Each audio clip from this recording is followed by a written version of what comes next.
لہذا یہ بات طے ہو گئی. کل تک جو بندی حضرات بھی اس سے متفق تھے، متحد تھے. یہ عقیدہ نواب صدیق حسن خان نے شمامہ امریہ کے اندر ذکر کیا ہے. تو لہذا کل تک جھگڑا نہیں تھا، اب جھگڑا پیدا کرنے کی کیا ضرورت؟ آپ بشر بھی ہیں، نور بھی ہیں. نور ہے حقیقت کے لحاظ سے اور سب مخلوق میں سے اول ہے نورانیت کے لحاظ سے، اور بشر ہے اس لباس کے لحاظ سے جو حضرت عبداللہ اور حضرت آمنہ رضی اللہ عنہما کی وجہ سے آپ کو یہ لباس اوڑھنے کا موقع ملا. تو لہذا دونوں باتیں قرآن سے ثابت ہیں. قد جاءکم من اللہ نور و کتاب مبین، تحقیق تمہارے پاس میں اللہ کی طرف سے نور آیا اور ایک واضح کتاب آئی. باہر سے کوئی بندہ آئے، آپ کو تعارف نہ ہو تو آپ تین ہی موٹے موٹے سوال کرو گے کہ یہ شخص کون ہے، کہاں سے آیا ہے، کس لیے آیا ہے. اللہ تبارک و تعالیٰ نے ان تینوں سوالوں کا جواب دیتے ہوئے فرمایا اگر یہ پوچھو کون ہے آنے والے تو میں بتلاتا ہوں یہ عظیم نور ہے. یہ پوچھو کہاں سے آئے ہیں تو من اللہ، یہ کن فیکون کے دیش سے آ رہے ہیں. اور اگر یہ پوچھو کہ کس لیے آ رہے ہیں وہ کتاب مبین، ایک واضح کتاب لے کے آ رہے ہیں. اس کی تلاوت کریں گے، اس کے مطالعے معنی تمہیں سکھلائیں گے اور تمہارے عقائد کی اصلاح کریں گے، تمہارے اعمال کی اصلاح کریں گے اور تمہیں دوزخ کی آگ سے بچا کے جنت کی دائمی نعمتوں کا حقدار بنائیں گے. اللہ تبارک و تعالی نے تعارف بھی کرایا اور تعارف بھی نور کے ساتھ کرایا کہ آنے والے نور ہیں. بلکہ صرف یہ نہیں بتلایا کہ نور ہے، بلکہ یہ بھی فرمایا کہ لوگوں کو بھی نور بنانے والے ہیں. انا ارسلناک شاہدا ومبشرا ونذیرا وداعیا الی اللہ باذنہ وسراجا منیرا. اے رسول گرامی صلی اللہ علیہ وسلم، ہم نے آپ کو امت کے لیے حاضر و ناظر بنا کے بھیجا، ماننے والوں کو جنت کی بشارتیں دینے والا بنا کے بھیجا، منکروں کو دوزخ کے عذاب سے ڈرانے والا بنا کے بھیجا، رب سے بچھڑوں کو رب کے ساتھ ملانے والا بنا کے بھیجا، اور روشن چراغ بنا کے بھیجا، لوگوں کو نور بنانے والا بنا کے بھیجا. تو پتہ چلا کہ محبوب کریم علیہ الصلوۃ والتسلیم صرف نور ہی نہیں بلکہ منیر ہے، لوگوں کو بھی نور بنانے والے ہیں. اور یہ بات ذہن میں رہے کہ قیامت کے دن محبوب کریم علیہ الصلوۃ والتسلیم کی امت کی یہ شان نورانیت والی کھل کے سامنے آ جائے گی. صحابہ کرام علیہ رضوان محبوب کریم علیہ الصلوۃ والتسلیم سے پوچھا یا رسول اللہ صلی اللہ علیہ وسلم، قیامت کے دن ہمیں پہچان لو گے؟ یہ میرے غلام ہیں، میرے امتی ہیں، ہمیں پہچان لو گے؟ سرکار نے فرمایا ہاں پہچان لوں گا، کیوں نہیں پہچان لوں گا. حضور کیسے پہچانو گے؟ سارے آدم علیہ السلام کی اولاد، نقش نگار ملتے جلتے ہوں گے، تو کیسے پتہ چلے گا یہ آپ کے امتی ہیں، وہ حضرت عیسیٰ علیہ السلام کے امتی ہیں، وہ حضرت موسیٰ علیہ السلام کے امتی ہیں، وہ حضرت اسحاق یعقوب حضرت یوسف علیہ السلام کے امتی ہیں، کیسے پتہ چلے گا؟ سرکار نے فرمایا لکم سیما لیست لغیرکم، تمہاری ایک علیحدہ ہی امتیازی نشانی ہوگی جو اور کسی امت میں نہیں پائی جائے گی.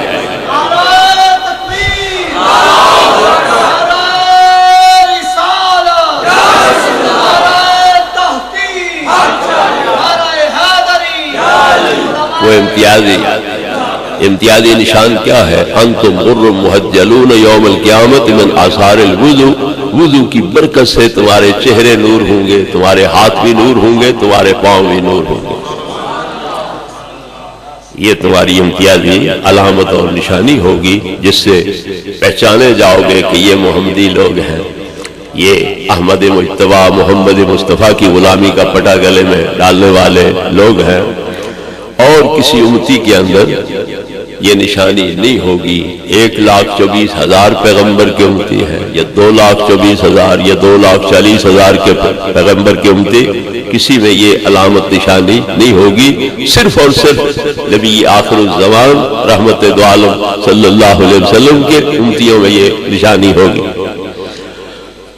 تو مسئلہ یہ ہے کہ وضو کی وجہ سے اگر یہ نور آنا ہے تو پہلے لوگ وضو کے بغیر نمازیں پڑھا کرتے تھے، وضو نہیں کیا کرتے تھے. نمازیں بھی ہیں، وضو بھی ہے.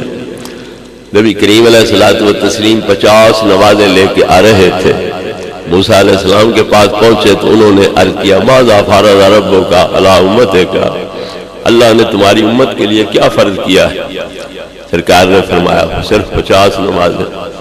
نے کہا ہو یہ تو بہت زیادہ ہے، میں آپ سے پہلے امتیوں کو آزما چکا ہوں، وہ اتنے چست کوئی نہیں ہوتے، اتنے چاک چوبند کوئی نہیں ہوتے، کون 50 نمازیں پڑھے گا؟ لہذا ارجع الی ربک فاسألہ التخفیف، واپس تشریف لے جائیے اور اللہ رب العزت سے عرض کیجئے کہ نمازیں گھٹا.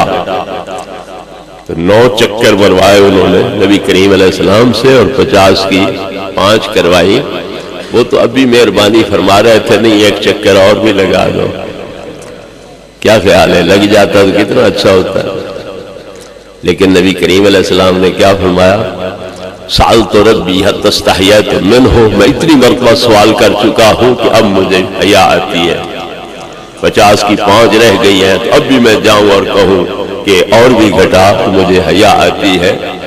جب آپ راضی ہو گئے تو اللہ کی طرف سے ندا آئی امضیت فریضتی وخففت عبادی، اب میں نے اپنا فرض پکا کر دیا ہے اور اپنے بندوں سے تخفیف بھی کر دی ہے، پڑھے گے 5 ثواب میں 50 کا عطا کر دوں.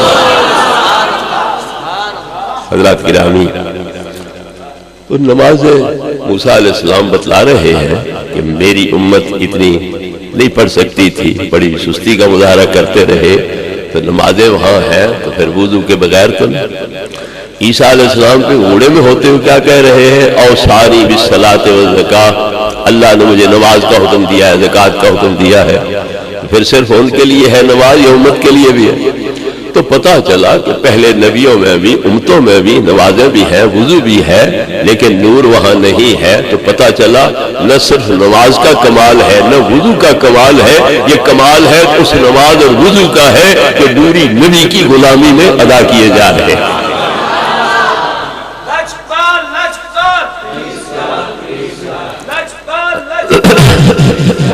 تو محبوب پاک صلی اللہ تعالی علیہ وسلم کی ساری امت جو ہے قیامت کے دن وہ کیا ہوگی؟ نور. یہ کتنے درجن امتی ہوں گے آپ کے؟ 2-3 درجن ہوں گے امتی؟ کوئی گنتی ہو سکتی ہے؟ 15ویں صدی جا رہی ہے، ابھی پتہ نہیں قیامت کب آئے گی. تو یہ اربوں خربوں کے حساب سے امتی ہے اور یہ سارے نور بن رہے ہیں تو نبی کریم علیہ الصلوۃ والتسلیم کے صدقے میں نور بن رہے ہیں. تو ہو سکتا ہے کہ سورج کی روشنی کی وجہ سے اتنے سیارے تارے وغیرہ روشن نہ ہوئے ہوں جتنا کہ نبی کریم علیہ الصلوۃ والتسلیم کی نورانیت کی برکت سے یہ آپ کے غلام جو ہے وہ نوری پیکر بن رہے ہیں.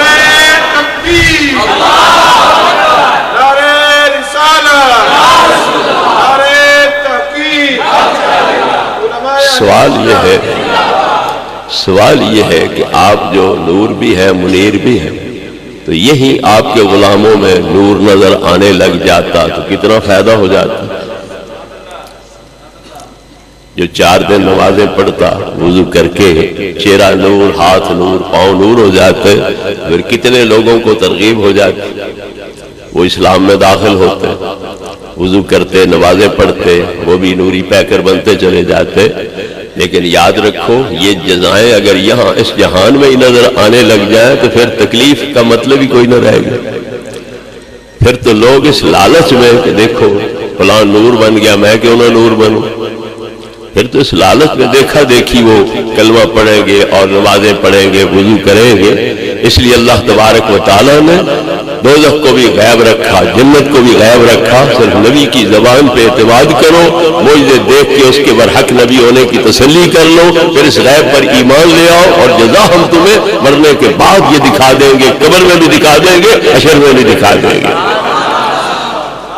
فرعون بڑا دعوے دار تھا، انا ربکم الاعلی، میں سب سے بڑا رب ہوں، اونچی شان والا رب ہوں. لیکن جب موسیٰ علیہ السلام دریا سے پار ہو گئے، اس نے بھی گھوڑا داخل کر دیا، فوج بھی داخل ہو گئی، پانی چل پڑا، غرق ہونے لگا. تو پھر کیا کہا؟ پھر انا ربکم الاعلی کہا. اب تو یہ کہا آمنت انہ لا الہ الا الذی آمنت بہ بنو اسرائیل، بنی اسرائیل کا جس خدا پر ایمان ہے میرا بھی اسی خدا پر ایمان۔ اب وہ اپنا خدا ہونا بھول گیا، وہ بھول گیا کہ میرا ملک ہے، میرے پاس نہریں ہیں، دریا ہیں، مجھے کون سی جنت کا تو وعدہ دے رہا ہے، اس اندیکھی جنت پر میں کیوں یہ تکلیفیں اٹھاؤں۔ لیکن جب غرق ہونے لگا تو پھر وہ ملک بھی بھول گیا، وہ نہریں بھی بھول گئیں اور رب ہونا بھی بھول گیا۔ اب کہتا ہے کہ میں اس خدا پہ ایمان لایا جس پہ بنو اسرائیل کا ایمان ہے، لیکن اللہ نے کیا فرمایا، آل آن وقد عصیت قبل، اب میں یاد آیا پہلے کیوں نہیں ایمان لایا تھا، پہلے مجھے کیوں بھلایا تھا، نظر انداز کیا تھا۔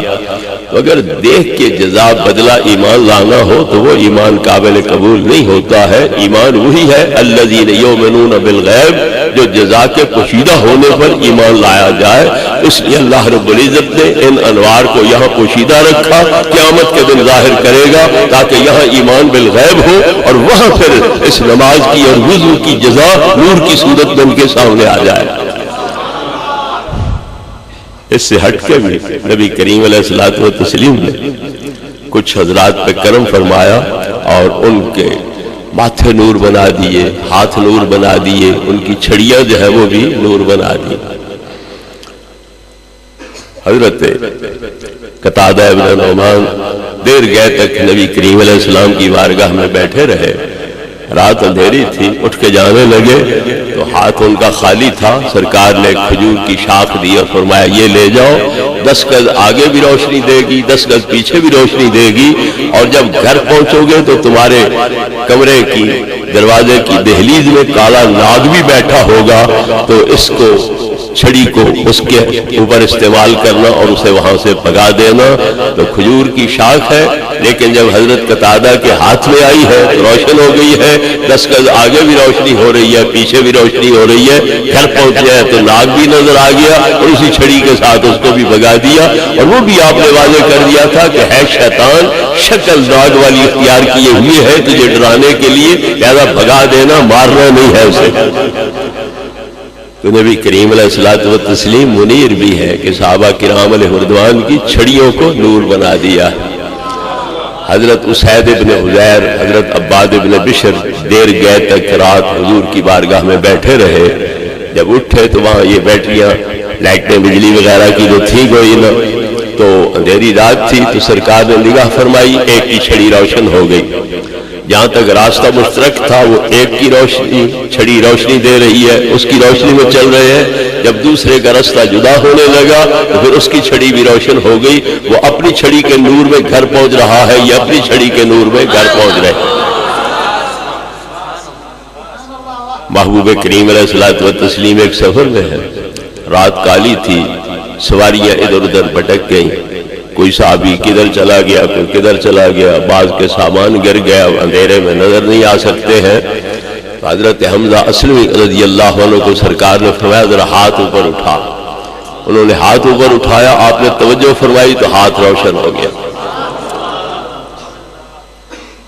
موسیٰ علیہ السلام کا معجزہ کیا تھا؟ ید بیضاء، ہاتھ گریبان میں ڈالتے تو پہلے عام جسم والی رنگت ہوتی، جب گریبان میں ڈال کے باہر نکالتے تو سورج کی طرح روشن ہو جاتا۔ تو وہ معجزہ ہے موسیٰ کلیم علیہ السلام کا، تو یہاں سرکار نے اپنے غلام کو بطور کرامت ید بیضاء عطا کر دیا۔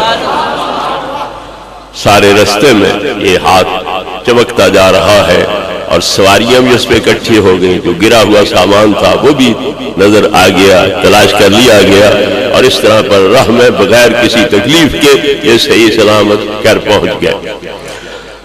ابو طفیل نامی ایک شخص حضور کی بارگاہ میں حاضر ہوئے، زیارت کی، معجزے طلب کیے، آپ نے دکھائے، دل مطمئن ہو گیا، حلقہ اسلام میں داخل ہو گئے، نبی کریم علیہ السلام کی زلف کی کنڈل کے اسیر ہو گئے، اور اتنے معتقد بنے کہ عرض کیا یا رسول اللہ میری قوم کافر ہے، بیگانی ہے اسلام سے، مجھے اپنا نمائندہ بنا کے میری قوم کے پاس بھیجو، میں تمہاری طرف سے ان کا آپ کا نمائندہ بن کے انہیں تبلیغ جا کرتا ہوں۔ آپ نے ٹھیک ہے، میری اجازت ہے۔